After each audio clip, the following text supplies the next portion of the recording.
duas situações, né? Muito Pegou marcantes. Covid? Eu tive Covid gravíssimo. É mesmo? Eu tive Covid gravíssimo. E como é que foi? Vamos falar do Covid.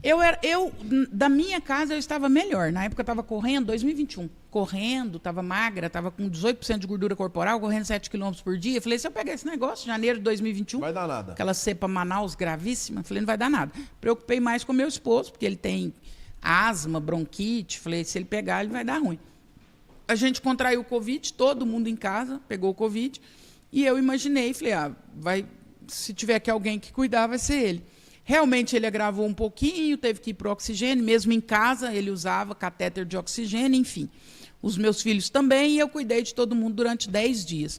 No 10º dia, quando os meninos e meu esposo começaram a melhorar, ficarem bem do Covid, eu comecei a gravar, que era geralmente o período que eu gravava, do 10º ao 11º dia. Mas você ficou 10 dias, tava de boa? Tava bem, tava com Covid, gripe, corpo ruim, mas quando todo mundo melhorou, aí eu piorei muito. Só quer um café? Quero não, querido, obrigada. Aí eu tive que ser hospitalizada e fiquei 28 dias hospitalizada, 28 dias lutando para sobreviver. Todos os dias era uma luta, especialmente porque os médicos queriam muito me entubar. Eu tinha quadro para intubação, estava saturando 78, 80 no máximo. Eu tinha um quadro para intubação e eu lutava todos os dias para não chegar a ser entubado. Então foi assim, eu falo que foi um período da minha vida que eu pude rever todos as minhas questões, eu pude rever todas as minhas lutas, os meus sonhos, os meus problemas. Nós estávamos aqui até falando sobre isso antes do podcast começar. O que é problema, né? Essa foi uma das coisas que o Covid me ensinou. Problema é aquilo que não tem solução. Se tem solução, não é problema. Boa. É percalço. Percalço. Fui mandado embora, arruma outro serviço. É isso que eu falo. Tá difícil, vende pão de queijo no sinal. Eu tô doente, vai no médico. Meu marido me largou, arruma outro. Eu não quero, então fica solteira. Meu pai é chato, conversa com ele. Meu filho é difícil, faz as coisas serem diferentes. Não é problema. Problema é aquilo que não tem solução. O que a gente chama de problema é percalço. Você sabe o que mais doeu no meu Covid? Era eu ficar em cima de uma cama e saber que eu não podia fazer nada. Não tinha o que fazer. Eu tinha que esperar o vírus morrer e reverter aquela situação. Então, isso, para mim, se tornou um grande problema. Então, a gente tem mania de chamar de problema o que não é problema, é percalço. Eu falo que uma das cenas mais marcantes, né, entre várias desses dias que eu fiquei no hospital, no meu Covid, é que eu fiquei pronada, né, quase com a cabeça para baixo e virada de barriga para baixo. Era a única posição que eu conseguia respirar. Se mexesse comigo, eu desaturava e eu tinha que ir para intubação. E o que eu não queria era intubar. A senhora, não interrompendo, a senhora já interrompendo, a senhora tinha certeza que se intubasse ia piorar, não é? Eu tinha certeza.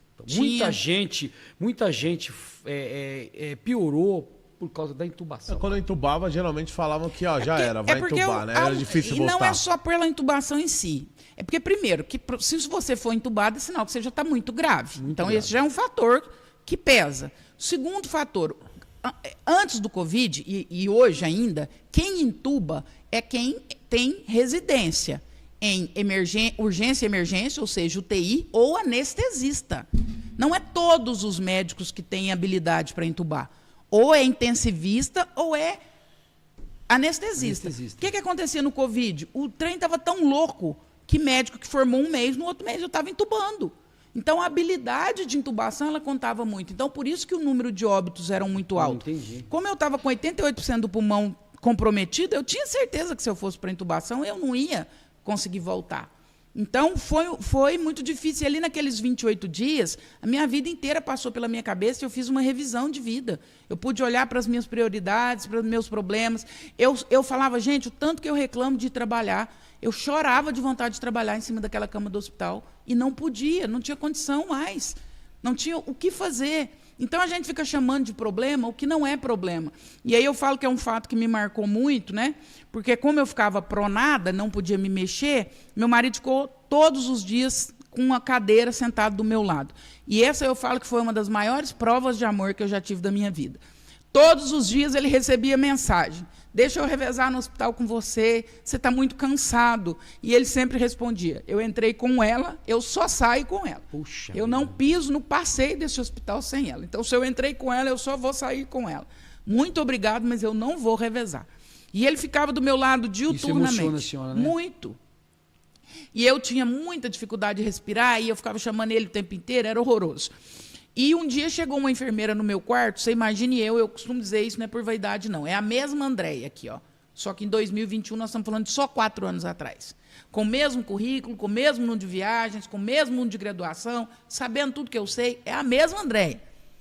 Há 4 anos atrás, deitada numa cama, 21 dias nessa posição, as enfermeiras chegavam no quarto e falavam, eu vou pôr fralda. Ele falava, ela não vai deixar você pôr fralda. Porque se você for colocar a fralda nela, ela vai desaturar, a respiração vai ficar ruim, ela vai ter que entubar, então não vai pôr fralda. Não mexe nela. O senhor imagina alguém 28 dias, essa pessoa aqui, fazendo xixi na cama e a urina escorrendo, molhando meu cabelo, molhando meu pescoço, e eu lá quietinha, para não ter que evoluir para uma intubação. E a ansiedade daquilo, ai meu Deus, não, para, não vai. É um horror. E aí, todos os dias chegava a enfermeira no quarto e falava, vamos pôr fralda? Vamos fazer o banho de leito, que elas molhavam a compressa numa aguinha, passavam no meu corpo e enxugavam. Meu marido falava, ela não vai pôr fralda, e o banho tem que ser só desse jeito, passando a compressa, ela não vai deixar tomar banho. Um dia chegou uma senhora no quarto, uma enfermeira mais velha, e falou assim, oi, tudo bem, Andréia? Tudo. Aí pôs a mão em mim e falou, nossa, minha filha, você está com o cabelo colado, você está muito suada, vamos tomar um banho? Vamos para o banheiro tomar um banho de verdade? Eu falo que ela não precisava ter feito aquilo. Ela podia só ter feito o trabalho dela. Às vezes, a gente só faz o mínimo, mas a gente precisa ir além e tentar fazer o máximo, tentar fazer a diferença. Ela podia ter sido estava fazendo coisa que não tinha obrigação de fazer. Ela não ganhou a mais por aquilo. Ela podia ter feito o que todas faziam, entrado, molhado o paninho, passado no meu corpo. Ela falou, minha filha, deixa eu te falar um negócio, eu tenho idade para ser sua mãe, deixa eu te dar um banho. Meu marido falou, ela não vai deixar, ela fica sem ar. Ela falou, não, peraí, vamos fazer assim, eu vou te explicar devagarzinho. Eu vou pôr um catéter grande, o catéter chega até no banheiro, você não vai precisar andar, você não vai precisar mexer, você está muito magrinha, eu vou te levar no colo. E eu não vou te pôr na cadeira, eu vou sentar na cadeira, com você no colo, vou ligar o chuveiro e vou te dar banho. Você vai ver o tanto que vai ser bom. Você não lembra que sua mãe falava para você que quando a gente toma banho, se a gente está doente, a gente até melhora? E eu olhei para ela, ela falou, deixa eu te dar esse banho. Eu falei, olha, eu só vou deixar porque a senhora tem idade da minha mãe, porque a senhora chegou em mim de um jeito diferente. Aquela senhora me pôs no colo, caminhou comigo no quarto, sentou debaixo do chuveiro, ligou a torneira, se molhou inteira dos pés à cabeça e me deu um banho como se eu fosse uma criança. Depois me pôs na cama, me enxugou, falou, tá vendo, minha filha, como um banho é bom? Tem 28 dias que você não toma banho, você vai ficar muito melhor. Eu não sei quem é aquela senhora. Se eu vê-la na rua, eu não sei quem é. Eu não vou reconhecer. Mas ela entrou na minha vida e fez toda a diferença. Qual a diferença que a gente faz na vida das pessoas? A gente se conforma, Castro e Snyder, em ser medíocre. Hoje nós estamos entrando na vida de milhares de pessoas. Que diferença nós estamos fazendo? É sobre isso. Uma das coisas que eu fiquei lá no meu Covid pensando todos os dias... No Brasil morreram mais de 600 mil pessoas. Todos os dias do meu Covid eu me perguntava ao final do dia, Deus, por que ainda não foi eu? O Senhor tem alguma coisa para mim? O Senhor quer me usar de alguma forma? Porque todos os dias morrem milhares de pessoas e mais uma vez o Senhor me poupou. Desde o Covid, todos os dias de manhã eu acordo pensando, o que eu ainda estou fazendo aqui? Eu preciso contribuir. Porque no meio de milhares de pessoas eu fui poupado, você foi poupado, ele foi poupado. Sim. O mundo não tem mais gente ruim que gente boa. Tem muito mais gente boa que gente ruim. O problema é que os bons são tímidos. Os bons são silenciosos. Os bons não se expõem. Não faz isso que nós estamos fazendo aqui, ó, de dar a cara para bater, de ter coragem de sustentar a sua ideia. Então, se pessoas boas começarem a se posicionar, a gente muda o mundo. Então, sua pergunta, né? O Covid, ele me fez uma revolução e eu agradeço. Ele me fez repensar as minhas prioridades, o que realmente importa, o que não importa, que pessoas são importantes, que pessoas que não são, que tempo na minha vida é importante, que tempo não é. Então, eu acho que todo mundo precisa fazer essa reflexão sem precisar quase morrer para isso. A senhora, top demais essa história de vida da senhora. E a senhora foi a primeira pessoa, depois do Covid, que eu ouvi falar que o Covid fez um bem para ela. Foi a primeira vez.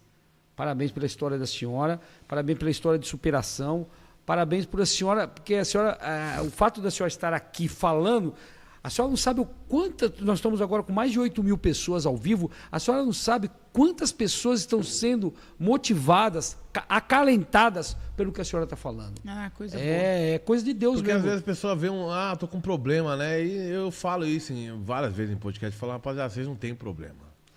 Quem tá lá no Snyder, eu hospital falo o seguinte, agora, ó. em fase terminal, essa pessoa tem um problema. A gente não tem. Ai, meu marido me traiu. Ai, meu filho não me visita. Ai, uma conta que eu não sei se eu vou... Mano, a conta, mano, deixa, não paga, ou depois paga, os juros vêm, o banco bota lá. E aí? Eu falo o seguinte, quando você tem saúde, você tem milhares de problemas. Quando você não tem saúde, você só tem um problema. Sim. Aí, ó. Exatamente, boa. E esse eu vou te falar. Se você está tendo problema. problema, agradeça. Se você tem vários problemas, agradeça. Nenhuma de saúde, agradeça. Sinal que você está bem. Porque o dia que você tiver um problema de saúde, você vai ter só um. Enquanto eu estava na cama com Covid, eu só tinha um problema. Sobreviver. Todos os dias eu tinha que lutar para não encerrar minha carreira ali. Então, a gente precisa fazer essas reflexões, começar a mais valorizar a vida que a gente tem, entender que a vida é luta mesmo, que precisa correr atrás dos seus sonhos, dos seus propósitos, que nada vai vir muito fácil, mas que isso não é problema, não. Problema é você não ter o que fazer. Problema é aquilo que não tem solução. Ah, melhora do Covid agora. Se mandasse eu correr 15 quilômetros, eu ia correr. Se falasse que tinha um remédio em Beirute, eu ia mandar buscar. Se falasse que tinha um médico em São Paulo, eu ia contratar um UTI móvel, eu ia vir. Não tinha o que fazer. Isso é problema. Problema é quando não tem o que fazer. Minha mãe achava que tinha um monte de problema. Minha mãe achava que a gente não ir pra escola era um problema, que o meu pai demorar pra voltar da FEBEM, que ele trabalhava, ele tava traindo, era um problema, que não ia ter dinheiro pra pagar uma conta de luz, que era um problema. Até que ela foi no médico um dia, o médico falou, sua mãe tem 6 meses de vida. Aí é problema. E ela não sabia, porque a gente não falou desse problema pra ela. Aí é problema. Imagina, se a gente tivesse falado, ela tinha morrido muito mais rápido. Mas problema, isso é um problema. Conceito de problema precisa ser mudado nessa noite de hoje. Problema é aquilo que não tem solução.